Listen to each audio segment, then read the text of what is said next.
Hello, creators. How are you guys? It's great to hang out with you again for another Video Creators Podcast episode where we want to take a good 45 minutes to an hour to really help you take the next steps with your content and growing your channel, growing your business on YouTube so you can reach more people, change more lives. And what we want to talk about today is this problem that I know as creators we all bump into, probably more often we want to admit, which is, what video should I make next?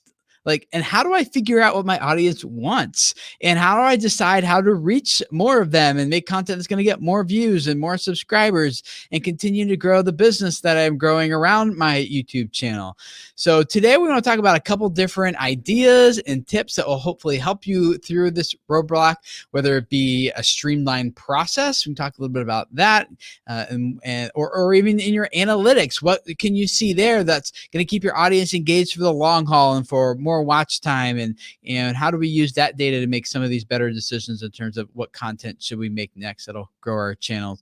But what if you also want to you have ideas for content, but it doesn't fit on your channel? Where does experimenting fit into all this with new ideas to reach new viewers without upsetting your core audience of dedicated viewers? We want to talk about all that with you guys here today. And I'm super excited to dive in because you finally have Lennon, Delana, and I all back together again in one place. It seems like over the past few weeks, guys, we have all been, I don't know, I was gone and Delana was gone. Lennon's been holding down the fort. I still don't have a denim jacket. So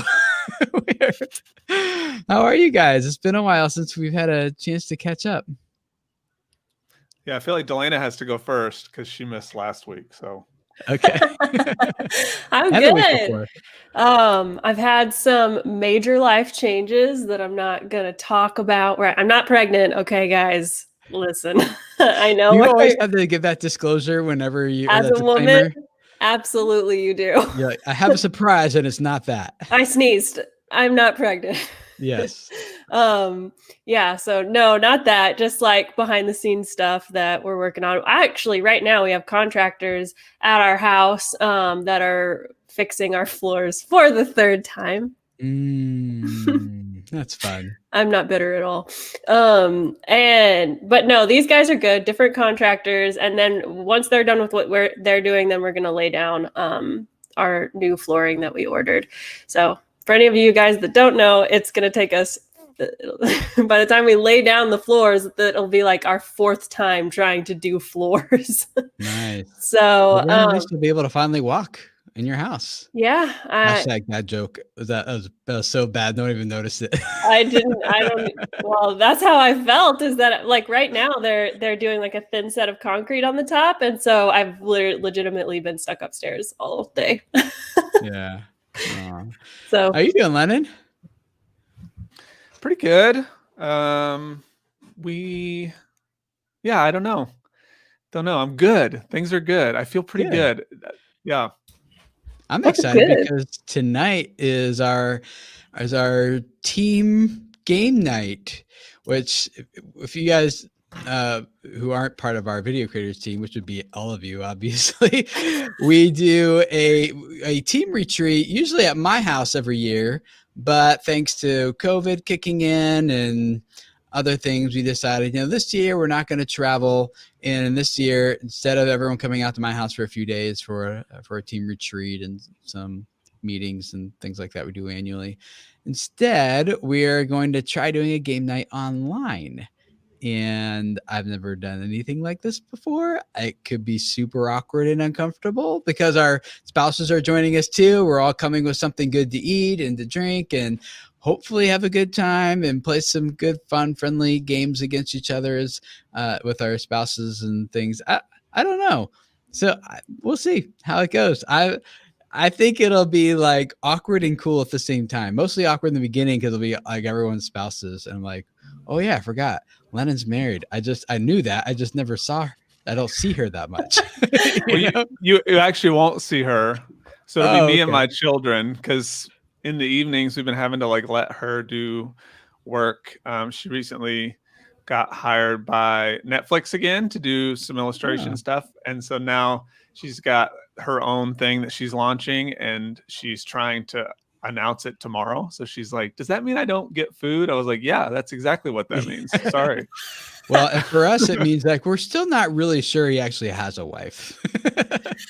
I'm not either, so it's fine. Like, we keep hearing about Jamie. I've actually met Delena's husband, Sam, so I know that's legit. He can confirm that he's real.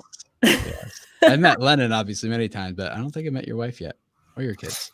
I don't think it's going to be awkward at all. We're all used to working online with each other. So yeah, it's the spouse thing. It's going to throw kind of like make it a little bit. Well, we'll see. We'll let you guys know next week how it goes. Because it's also not just our team, but extended contractors and things too, such as like our accounting lady, Kristen, and her husband are joining. And I think we invited like even our lawyer and stuff too. So I think it's going to be like our core team plus supporting contractors and stuff. So it's kind of like a pre-Thanksgiving Christmas party without the Christmas part, I think, basically. So this is where Lennon and I get to learn that all these contractors that you have are real. That's right. That's right. They're like, oh, there's more going on behind the scenes here than what's going on with what I'm responsible for. We hear Tim talking about these people, but we never see them. So and even so, this might be really good AI. You never know. I hope that's what it is. I hope it's like some sort of glitchy, like, wow, I don't know if anybody's seen the like video of the guy that pre-recorded himself in all the Zoom meetings, but it's a great video where we talk about story a lot. Like, it's really a great story setup, but he essentially pre-recorded everything for all of his Zoom meetings and then put them up to see if anybody would notice.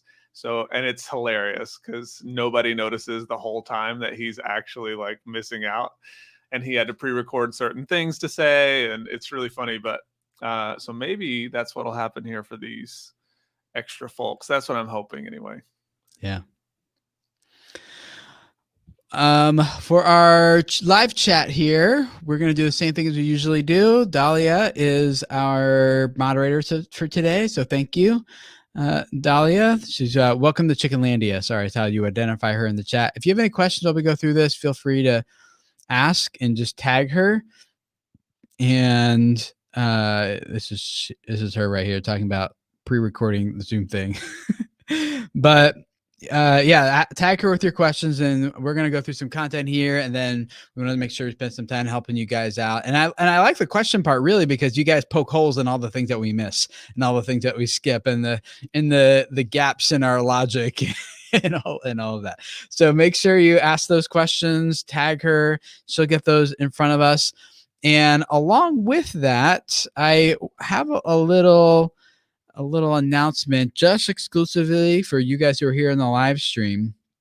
I'm going to put a link here in the chat in just a second, but we are looking for more to grow the team of moderators here around the YouTube channel. We've got a really solid core of like Dahlia, and we've got drawing a blank, Modern Tech Eric, who was thinking of, and a few other people. But we are looking to grow that. So if you guys are here consistently, like I know some of you guys are here because I see you like in chatting every week, and I'm not putting pressure on you. I'm not going to call anybody out.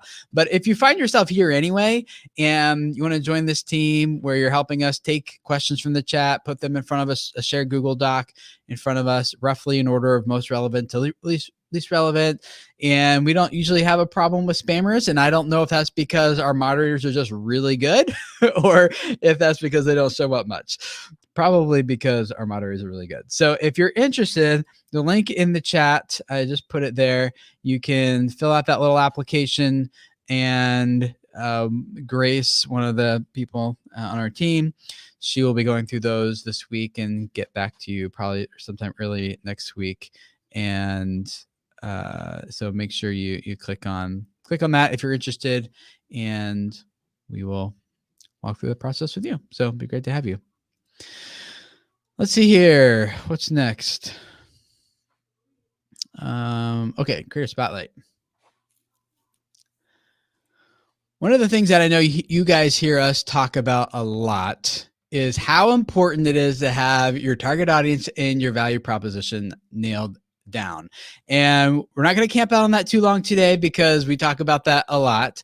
But I want to show you an example of what happens on someone's channel when they do unlock this. And I want to introduce you guys to a creator named Ransford James, and he did a consultation with Lennon, and he's going to introduce his channel to you. But I think it's really important to hear how, like, what happens when you unlock this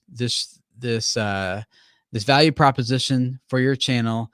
And that will definitely have an impact on the topic that we're going to talk about in terms of like what videos should you make. Because as Len and I talked about a little bit about last week, the fuzzier that target audience and value proposition is for that audience, it's just becomes more difficult to really figure out what do they need next, how do I help them move forward. And so let's listen a bit to Lennon's conversation with Ransford, and I think it'll be really insightful here. Tell them who you are, what your channel's about, and kind of what you were, what was happening before we got to meet each other. Well, how I go, that's my tagline. I say that like in almost all of my videos.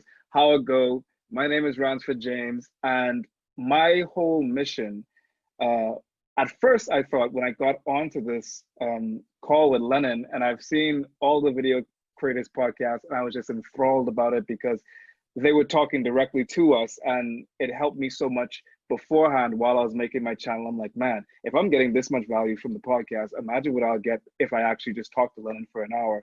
So I pitched in and I just said, okay, this is my problem. I love storytelling, and I think that it's really important to do storytelling because, especially with all this going on right now in America, Black people have always been excellent storytellers. And, you know, one of the reasons being is that we didn't know how to read and write. You know, that was it. You know, slave masters stopped us from reading and writing. I didn't even mention this in the podcast, but I mean, I'm in the consult, but now I am. But we then became really proficient at telling stories because we never wrote them down. You know, we never wrote. So over time, you know, even if you look at hip hop and all these other art forms, Black people, especially in rap right now, they've been telling stories from day one, you know, and I just always epitomize that because I'm from the Bahamas, and every time when people think of the Bahamas, like they're thinking of sun, sand, and beaches, but they don't know really what it is to be from the Bahamas. So I just tried to figure out a way how I could use my storytelling to expose my culture. And I was getting frustrated because I didn't know exactly what that looked like as far as a niche. But then, you know, just with talking with Lennon for about an hour, we settled upon this part of clarity that I have a mission to help your everyday person understand their stories and tell their stories to an audience. Not your big creators, not your Casey Neistat, we were talking about him all this time, not your PewDiePies. These everyday people have stories and they deserve to be known and understood. And I have the tools that I've cultivated in understanding storytelling to help them as well learn how to tell their story. And it was just a big eureka moment because I was just like, man, you know, that's it. Like I stopped talking, me and Lennon both stopped talking for like at least like a minute because like we were just like thinking, and then like he just came up like, you know, like, hey, this is it. And I'm like, that is it. You know, just from 1 hour conversation, like I have a totally different view of my audience and a lot more clarity on my audience than I did coming in. So thank you so much, dude. Oh, it's my pleasure. Yeah, we came up with this value prop for Ransford here on a mission to help people take control of their story as outliers and document their culture as citizens. Yeah, so tell me, if somebody's having trouble with their value, aside from just spending money and having a call with us, like coming to Lennon, what would you give them advice on? What do you think was kind of a point of awakening for you? How could they help come to that? Definitely when you said if there was one person in the room that could benefit from my value or even what I'm talking about, if there's one person that would just listen to what I'm talking about, no matter what it is, for an extended period of time, who would that person be? And you took it a step further and you said, why are they listening to you? Why do they care about why they're listening to you? And just going down that logical rabbit hole of, okay, if this person likes chocolate, then why does he like chocolate? Because, you know, as a kid, his mom gave him chocolate. Okay, so then why did his mom give him chocolate when he was a kid? Because he would cry if he didn't have chocolate. And then using that last step as the focal point for creating your titles, your thumbnails, just serving that one person and talking directly to that instead of the other things, which are more like branches, but really indicative of this root that you cry when you don't have chocolate. And I think that is like the best part of advice. And that's when the gears began to turn. Dude, you're going to be on the payroll in no time. You got this stuff down. That's awesome. Thank you so much for that. Ransford, you're the man. What a blessing to get to hang out and chat with you. And I appreciate you and your time. And thanks for letting us say hey to everybody on the podcast and dropping some knowledge on them. I hope you guys hear like what really happened there. Is like, I am trying to figure out who am I going after and why should they care? And that is like such a foundational part of how do we get our channels even grow in the first place.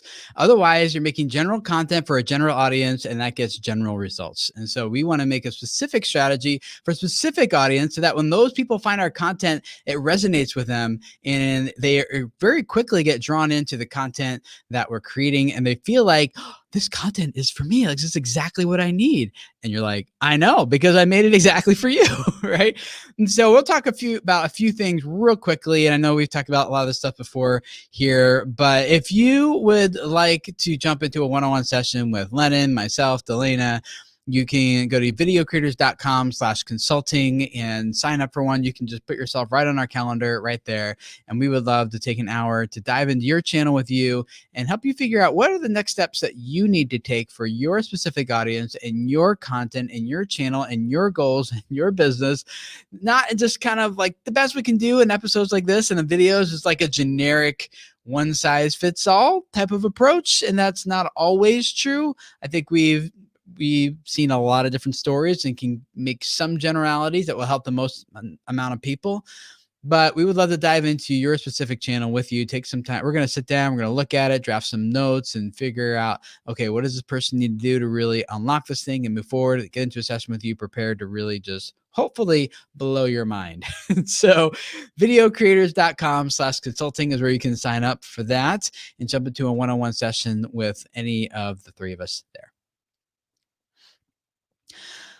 Guys, we do talk about value prop, target audience a lot. So I want to skim through this part really quickly because I think there's some good conversations that we can have on the analytics side of how do we figure out what video to make next for our audience and how do we figure out what is the best thing for them that's going to keep them coming back and consuming more, and how do we figure out what kind of experiments we should do and not do. So but it's really hard to have that conversation without first talking about how do I figure out like who this audience is and what they want. So very quickly, I want to go through a couple things here, then dive into the meat and potatoes here of analytics and some other ideas that Len and Delana might have for you guys too.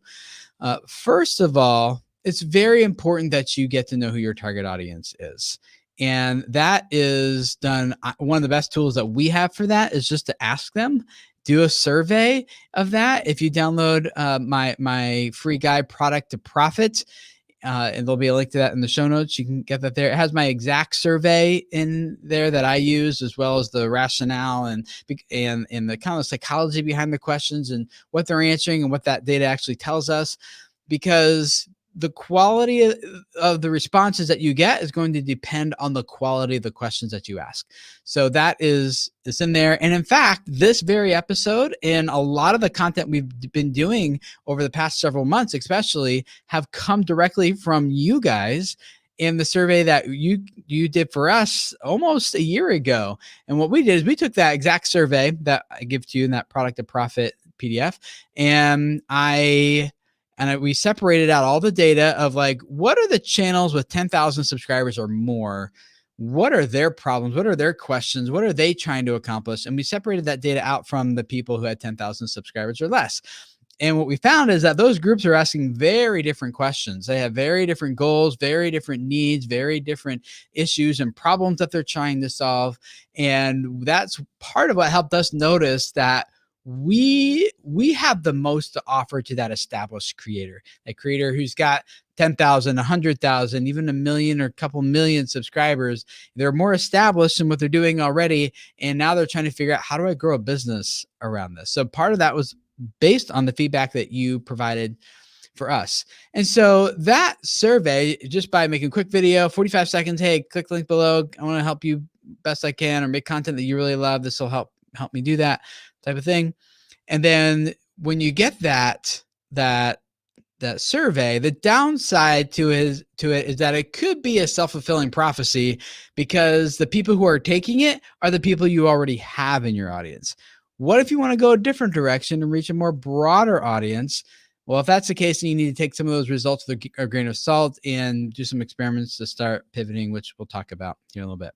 The second thing you really need to clearly define is not just who you're going after, but why should they care? And that is what Lennon and what's his name, Ransford, spent a lot of time talking about, was like, what gets people to quickly care about our brand and our channel and what we're all about.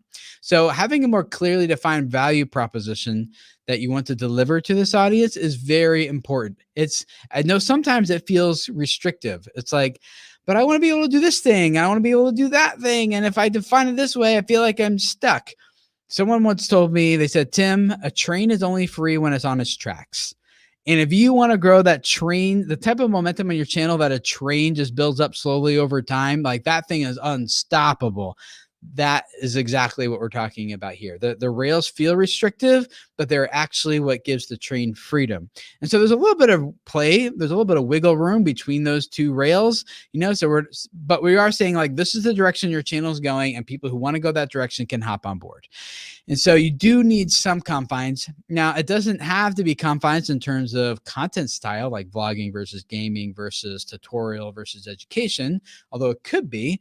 It doesn't have to be just personality either. It doesn't have to be a lot of different things. You could just be like, hey, our rails that we're gonna run on is going to be this creed, this belief. Like, we believe that, like, I heard a lot of that in Ransford's story. What he was saying was, like, he has this belief about storytelling, about culture, about his people, about his history, and that belief is the thing that is causing him to take the rails that he's taking to run on. So having a more clearly defined value prop, we have found, usually makes a little big difference in helping creators figure out, what does this audience need next. Then third, I would say, start brainstorming a list of ideas. You could just work on title, thumbnail, first of all, before you even hit record. And I know a lot of the bigger creators that I know, they actually have a quarterly meeting where they sit down, they spend all day every 3 months, and they just plan out all their content for the next 3 months. And the good thing about that is that your channel feels a little less haphazard. You can put more time into making better quality videos that will perform better, and your videos can span more time, and you have more time to test things and try things out, as opposed to just like, oh, what am I going to do this next week? I don't really know. We need to come up with something. And you end up posting something just for the sake of posting something, rather than really digging in and being like, what is going to resonate with our audience? And we'll talk about how you can figure some of that out here in a second. Number 4, then once you have that list, is start running those ideas by a group of people who understand your target audience and that value proposition. For us at our team, we do this on Tuesdays, and in our team meetings, and we're just like, okay, here's our upcoming videos, thoughts on titles and thumbnails, and we kind of pitch in on that, and we're actually making a more concerted effort on that, actually going into this quarter with Delina spearheading that. Maybe she'll want to talk about that when I'm done talking here in a second. I didn't mean to just jump into this. Sorry, guys, but I'm just rolling, so I'm rolling with it. You want me to talk sure, about it right now? Let's do it. I already interrupted myself. So what does that look like for us, Delina, in terms of working together as a team to kind of figure out how to best serve our audience? I think there's a lot of factors at play. I think it comes down to like, especially whenever I'm going to be analyzing the video creators analytics, I'm going to be thinking about, well, first of all, what is Tim's brand, for video creators? What is our brand and what suits our brand? Secondly, what are the people who have come up in our niche? What are they doing especially in terms of titles and thumbnails that's working for them? And where we may be behind the ball game a little bit on that. Are we poppier than them? Are we not poppy enough compared to them? Are they doing more natural thumbnails? Are they doing more highly edited and crazy thumbnails? And I'm going to be looking at all those different styles. And going off of that, and then also, I feel like if I say this next thing, we're going to be getting okay. Let's just roll it. I was kind of just going through my content list, but yeah, we can roll into the next thing too. Well, I think it's some of the things that you said later, but also what I'll be doing is whenever we workshop the title in the well, I was going to say to track it all in analytics, which I think Tim is going to talk about a little bit later. But whenever we all get together and we start brainstorming titles and thumbnails, Tim will basically come with the topic, and honestly, it works the best. And this is even something that we push for, because for a little while we were behind on our content. And so we would be brainstorming the title and the thumbnail after Tim had already filmed the video. And we had several meetings where we were like, can we, next time, can we talk about this before you film the video? Which we finally got ahead enough to where we were able to do that. And that's a big game changer, actually, because if you're trying to fit your title and thumbnail to content that's already shot, then it feels like you kind of hit a wall a lot of the time, where you're like, we only have so much to do with this because we only have so many pictures to work with and stuff like that. Whereas if you brainstorm the title and the thumbnail beforehand, then whenever Tim goes in to actually shoot the content, he can get all the photos that he needs based off of all the ideas that we had, and we can get a whole variation of different things, and then we can piece it all together and see which one works the best based on the previous research that we've done and the direction that we're trying to go. So a lot of that's a big thing, is plan your title and thumbnail before you shoot as much as you possibly can. And even if it changes a little bit in the creative process, that's fine. But yeah, I think those are the big things. But what we do even in that meeting is we'll just like throw out ideas. There's a lot of laughs and giggles that happen during those meetings. Mostly giggles, right? Yeah. And we just we go as far, and I say this all the time, go as far as you can with the ideas, just have fun with it, and then kind of rein it in and say, okay, what can we actually do here? Because you have to let your mind go to that creative place to think outside of the box and do something different. One of the frustrating parts about those meetings, though, is that I don't know if we call way overthink it, but we kind of sometimes get into a hole where we're just like, man, we have all these ideas, like which one do we do? And I think there is a point where we just gotta pull the trigger on something. And yeah. And I think when we get to that point, I'm not convinced that option A versus option B is really going to make a big difference in the long-term performance. Like, should we phrase this title as a question versus as a statement? Like, well, I don't know. Is it going to make that big of a difference? Like statements versus questions. Thumbnails do make a big difference. But yeah, I think that at some point there still comes a time where you just be like, that's it. We're going with this one, or else we could spend another hour thinking about this and we won't be any closer to a decision on what. Yeah, sometimes you come to a crossroad, and this can go with topic ideas, video styles, titles and thumbnails, like whatever, where either way you go, it's not wrong. It's just, you got to pick one. It's just everyone else in your channel thought it was wrong. It didn't click. But the good thing is you can always come back and change it if that happens. So yeah, you're not locking this, at least the title thumbnail part, in forever. The content's a little harder to change. Number 5, I'd say then kind of what we're talking about is just pick one thing and just run with it for the video. And if you are in a spot kind of like us where you're pivoting a little bit and you're like, hey, we were traditionally going after this audience. Now we're going after this other audience instead. And the survey isn't totally helpful because the people you want to reach weren't there to take the survey in the first place.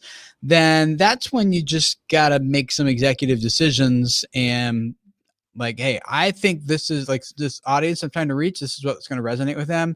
And then you do a test. You do one of those, like one video. As you guys have maybe been around our channel over the past year, you've seen us doing a lot of this. One test.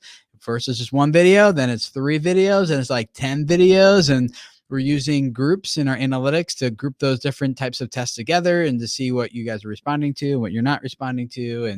And then it's hard because for us, we're going after a smaller, narrower, more specific audience of established creators, not the beginner creators who are like, how do I hit record my thumbnail? How do I upload a thumbnail? How do I get more views? It's more of that established creator who's like, I've got some momentum already, but it feels flat. It feels slow. How do I breathe new life into this after it's plateaued?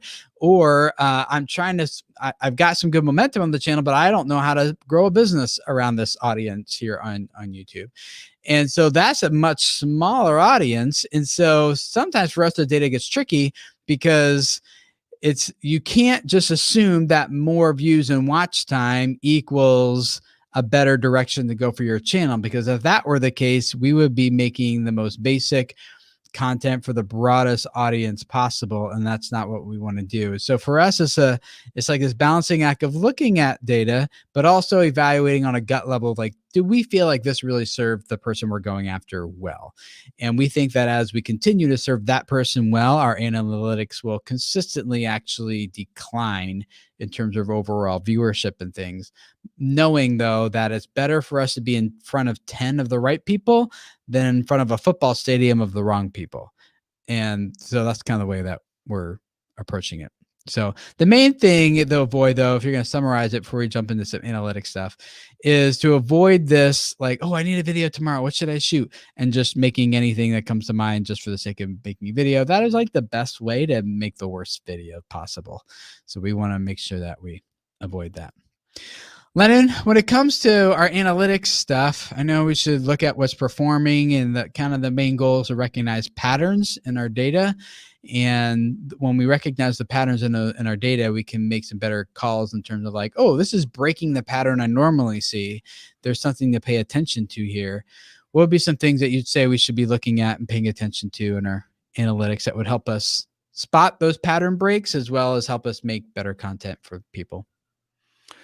Yeah, I mean, you talked about this idea of, grouping things and using your analytics to evaluate. Some of the things that we're going to look at when we're doing that grouping is we're going to look at views, watch time, attention overall, and that might be on a bit like kind of both. Like if we're looking even at our audience retention, we're going to look at that overall, and then we're going to look at that on a video by video basis to see like how well is this performing? Is this something that keeps people on the video longer? And we know that that's important because when you have somebody that will stick around and watch till the end, YouTube sees that as a higher value video. So we often will say it's more valuable to have 30 people that'll watch 80% of your video than it is to have 80 people that'll watch 30%.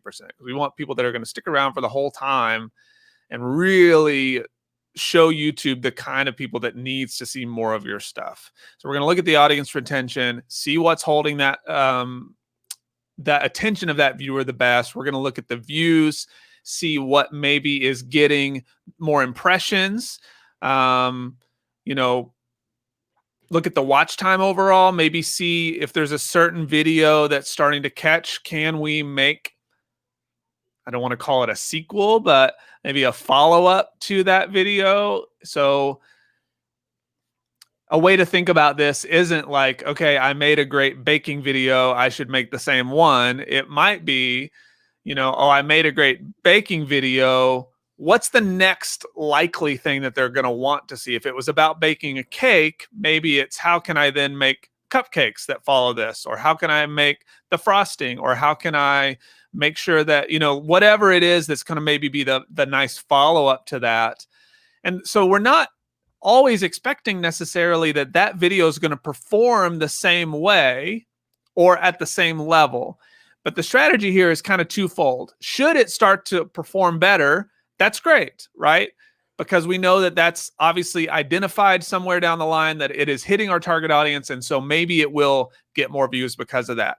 But the second part to this strategy is really that we're offering new viewers that are coming in from this video that's starting to play really well. We're offering them an opportunity to kind of touch down a little bit. We're easing the landing, saying, yep, you came in for this thing, and I just want to assure you that we also will have more of this coming, right? So it's kind of that opportunity for them to really understand the value that they're going to get on a deeper level, as opposed to maybe you've pivoted a little bit recently and you've made this cake video, but now you're talking all about turkey legs. And it's like, well, maybe I should make a cake video just to let them know we haven't let go of the desserts, like they're still there.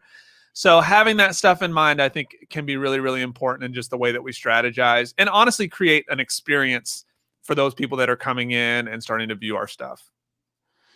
Yeah, looking at the views, watch time, and attention, looking at like a follow-up video, like that can spark a lot of ideas for you guys. Like this is what's working already really well on your channel, as well as the audience retention, like you mentioned, Lennon. I think it's really important that we understand here's how a normal video of mine performs from an audience retention standpoint. This one's an outlier, either because it performed really well or performed really poorly, and that can give us some ideas of this is holding our audience's attention. Delana, how about click-through rates? Like we can maybe also look at like, what are people actually clicking on when it comes to my content? And what would you look for in terms of click-through rates and impressions? Like whatever got the most impressions or the most clicks just overall, or how would you maybe use that metric to figure out what video we should make next for our audience? Yeah, this is where it gets a little bit kind of nitty gritty and can even get kind of confusing, especially if you're just getting into looking at your impressions and impressions click-through rate. That's the full name of it, impressions click-through rate, and then there's impressions separately. Click-through rate technically, because there's the end different click-through rate as well. Yeah, they yes. use the same language for multiple things. So thanks for that, YouTube. Yeah. I know.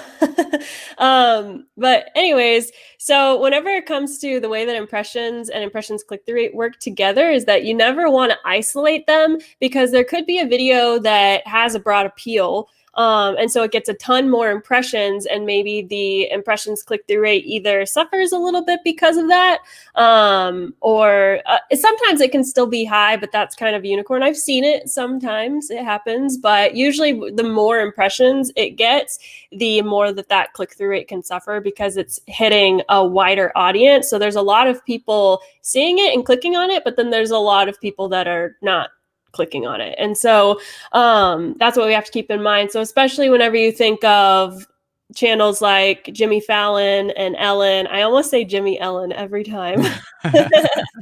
Jamelin. Jamelin, yeah, that's their celebrity couple name.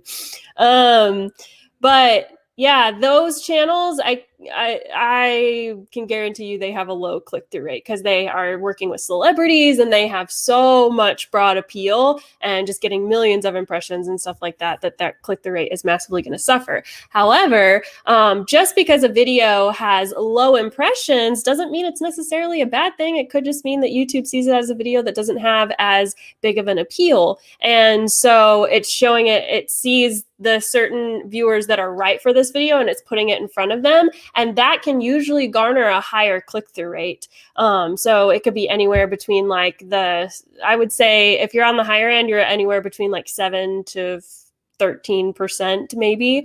The average is anywhere from 2 to 10%. So keep that in mind. But yeah, low impressions, high click-through rate, narrow appeal, high impressions, low click-through rate, broad appeal, low impressions, low click-through rate. You might need to work on your title, thumbnail, or content. So what we can do in our advanced mode in our data is look at that metric and sort it by click-through rates or by impressions. And you can see then right there what's exactly happening in terms of in the past, whatever your date range is, 28 days, let's say, that we can see what videos on my channel are getting the highest click-through rates. And again, go back to looking for patterns. What's there? What do these have in common? Maybe there's something in common with the title or with the thumbnail or the opening hook or the content itself or the topic that it's addressing or something. Look for those patterns And something else that you need to keep in mind, especially since you mentioned the date range, is make sure that you're comparing them to similar times that they were published, because a lot of times what can happen is whenever you first release that video, it gets a higher click-through rate because all the subscribers are engaging with it, like those loyal subscribers. And then all of the sudden it starts to fall and you start to see what that click-through rate actually looks like without your loyal people engaging with it. And so make sure that if you're comparing a video that you published in March, but you don't want to look at that data in June, because that could be very different. Just make sure if you're trying to figure out which one is overall working better, that the date range correlates similarly to when the video was published. Right. Yeah. I think also like there's this new metric that I haven't used as much. I'm curious to hear if you guys think it's valuable. In the audience tab in YouTube Studio now, it'll show you what other similar videos and channels your audience is watching. And I look at that and be like, yeah, no surprise there. Do you guys find that data valuable or useful for figuring out what kind of videos to make next? Well, I'll just leave it at that. I have some thoughts, but I hear what you guys think. I guess that's a no. I was reading the chat, so I half heard what you said. I'm gonna be honest. Yeah, I haven't even messed with it yet, to be honest. It's still new, and in a lot of my side of the team, like I'm not in that as much right now, and so I think it's a cool thing. But when I looked at it based on our channel, it was just what you said, like, oh, okay, yeah, that makes total sense. I think it can be great, similar to, and for those of you that maybe are unfamiliar, that you can go in, if you look under your audience, I believe it's your audience tab, you can see, oh, here are some things that your audience has watched in addition to your content. And then, you can see how many views that video has, et cetera. And so I think the nice part about that is it may be good for ideation, because you're going to see like, oh, here are some parallels maybe that I hadn't thought of.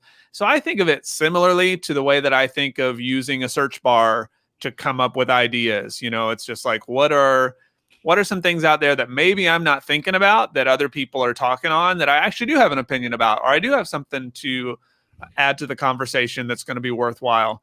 But I'm not a huge fan of like just ripping something off necessarily just to rip it off. I'm looking at ours right now, and it is content that by and large is very much not noob, that sounds degrading, very beginner stuff. And I think part of that is, like I mentioned earlier, it's like kind of like the content we've been doing over the past 7 years that was focused on that beginner creator.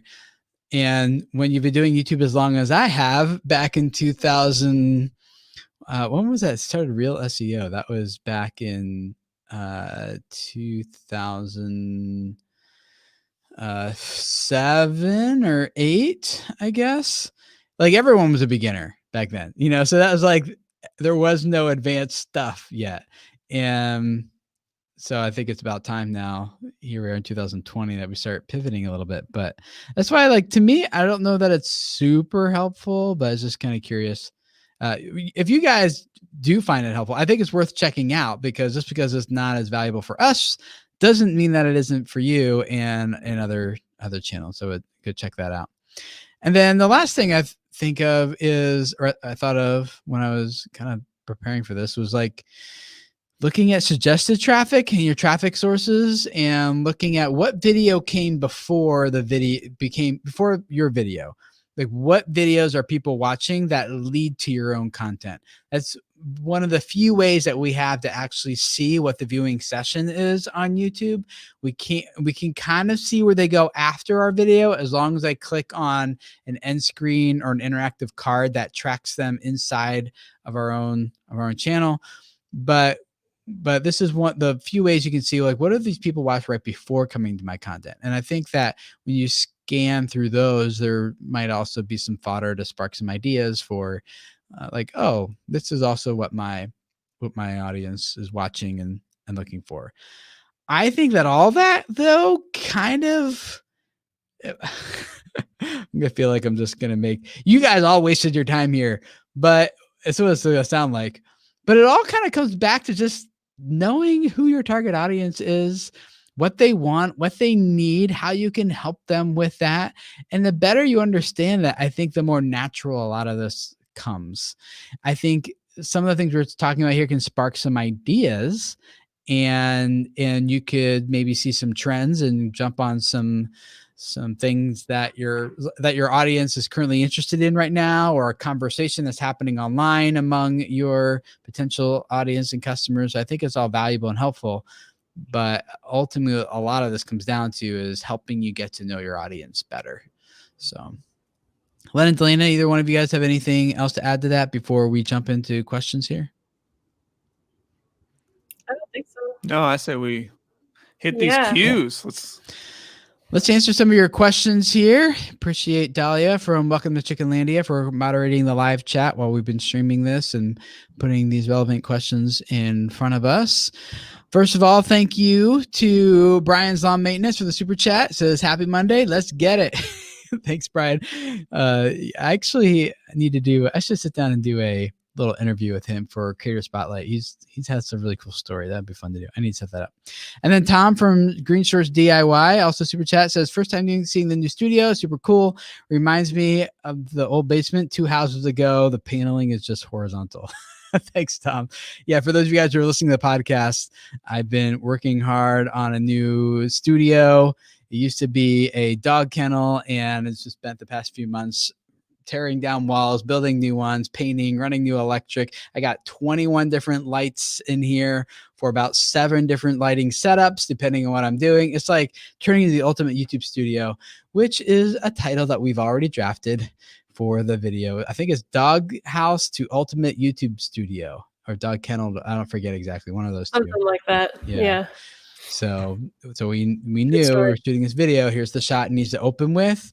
And we're getting close. So I'm looking forward to giving you guys the full reveal here.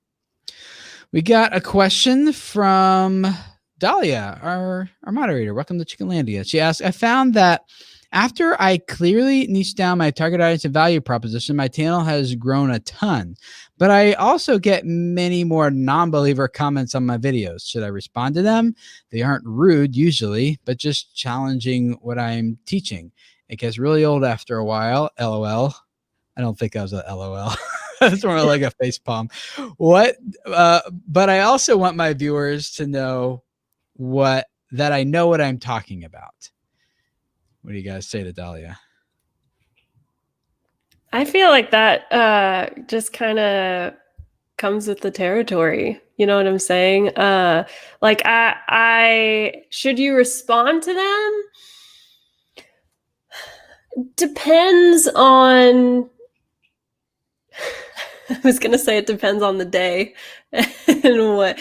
Like if you're up for it, then yeah, you could respond to a few of them. There's not a right or wrong there. I think every creator is at a different level in terms of like what's going to really affect their creativity and what's going to really like bring them down. And if you going in and responding to those comments is just gonna feel like work to you, then it might not be worth it. But if there are some things that you're like, no, I should probably clarify that'd probably be an easy clarification. I think it's also what I would challenge you to do is kind of, and this is really hard as a creator, but to basically have an unoffended mindset. Like don't always, it's so easy to assume that they're trying to offend you, but sometimes the way that they comment just sounds like it's offensive, or and sometimes they actually are trying to be offensive. So just kind of whenever you do respond, I just kind of would encourage you to respond as if whether they're being offensive or not, as if they're not being offensive, and how you would just answer somebody's question. But I think it kind of just depends on who you are and how you process these things and how much of it you feel like is good for your creativity and how much of it brings you down. So if it brings you down too much, then I would say generally avoid it for now. Yep. Sounds good to me. Cardiff asks, can you say where is the audience tab is again, please? Yeah, if you go to your YouTube studio, so studio.youtube.com. In the left sidebar, click on analytics, and then you'll see across the top, it'll say overview, reach, engagement, audience, and revenue. Click on the audience tab there. And when you scroll down a little bit, that's when you'll see on desktop, it's on the bottom right or middle right, other videos your audience watched. And that's where you'll find that metric there. Haptic Garage asks, what are some tips for making the next video in a series? So far, I've avoided the decreasing interest in a long-term project vlog I've seen happen to other channels. So what are the tips for making the next video in a series? I mean, my thought is that a series in the episodic sense, where you got to watch one video, then another video, and another video, all in a certain sequential order in order for them to make sense, is really hard to do on YouTube. I think you can have a series in the sense of, we have a long form live stream podcast recording every Monday at 2 p.m. Eastern time here at youtube.com/video creators for anyone who's listening to the podcast and wants to join us. But it's a series, but each one of these can also stand alone. And a lot of vlogs work the same way, where it is a series of content, but you can jump in. Hopefully, if the creator does a good job, you can jump in at almost any point and appreciate the story of what's happening and unfolding in that content. So, but I have found that making episode 1, 2, 3, 4 is pretty difficult unless you're making it for YouTube Premium or something like that. Where people are binging, more likely to watch and binge on their television as opposed to mobile or desktop. I don't know. You guys have any other thoughts about that?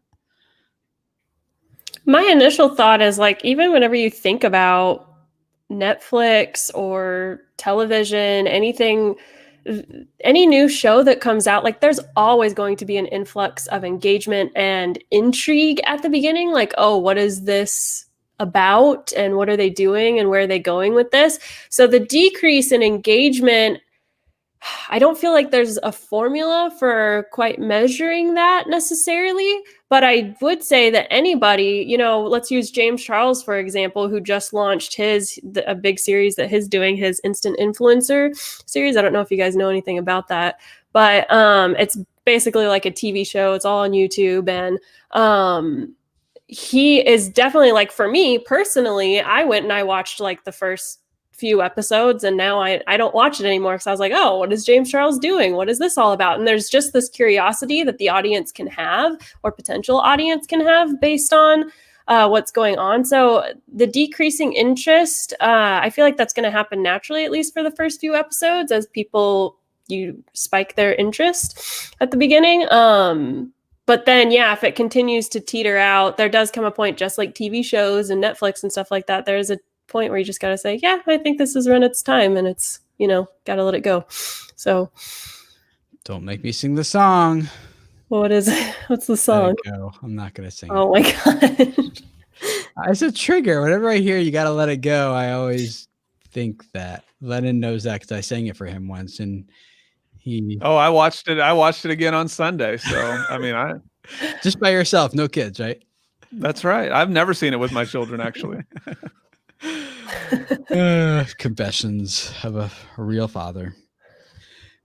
Farmer Mima Keto Wife Life asks, my new value proposition doesn't match my channel name, but I tried changing my name for several months and it failed. No one would let go of Farmer Mima. Help. Yeah, it's a little bit off topic here, but I think what's happening, Farmer Mima, is that is, in primal language terminology, that is a sacred word. It is a ritual. It's like this thing that's endearing, that your audience is really loving and as connected with, and they don't want you to take that from them. I don't think that means you can't change your name to what, Keto Wife Life is, I'm guessing, and just make the Farmer Mima part of the content itself.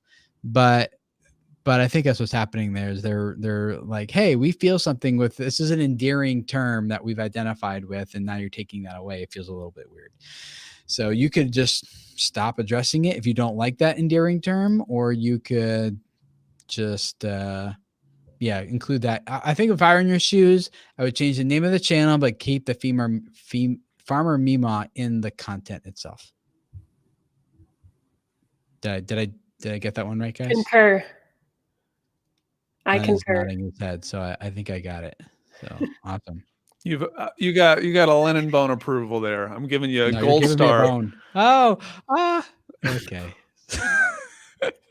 Nope. Let's wrap up here with our quote of the week. Not quote of the day, quote of the week, because we do these episodes once a week for you guys. So it's a little more pressure there, Delana. Yeah. But this will be a good one. Are you guys ready? Got to ride them the whole week, though. We got to give them something to that's going to take them from now to next Monday. Yeah, and it goes perfectly with what we talked about today. So you guys are going to chew on this, okay? Don't judge each day by the harvest you reap, but the seeds that you plant. Robert Louis Stevenson. I like that one. Don't judge each day by the harvest you reap, but by the seeds you plant. What, can you expand on that a little bit? So, Lord, here we go, Tim. Come on. Like me.